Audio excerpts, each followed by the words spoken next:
ఏంటి ఈరోజు నా పరిస్థితి ఇలా అయిపోయిద్ది అని అనుకుంటున్నావా? నలుగురిలో నన్నంటేట ముంచేస్తాడా ఏంటి దేవుడు అనుకుంటున్నావా? ఆయన నమ్ముకొని నేను ముందుకు సాగుచున్నాను. ఆయన నన్ను మధ్యలోనే విడిచిపెడతాడా? ఏంటి నా జీవితం?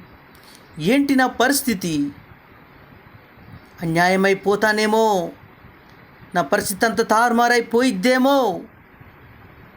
నన్ను దేవుడు నట్టేట ముంచుతాడా అని అనుకుంటున్నావా? ఈరోజు నువ్వు అనుకుంటున్నావా సహోదరి సహోదరుడా? భయపడకు, బాధపడకు, బ్రతుకంతా ఇలానే ఉంటుందని అనుకుంటున్నావా?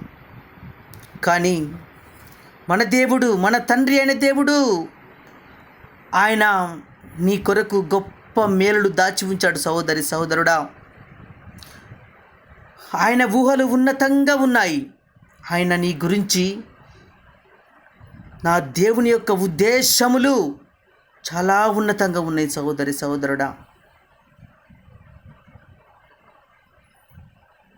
దేవుడు నిన్ను ఆ స్థితిలో ఉంచాలని కోరుకుంటున్నాడు.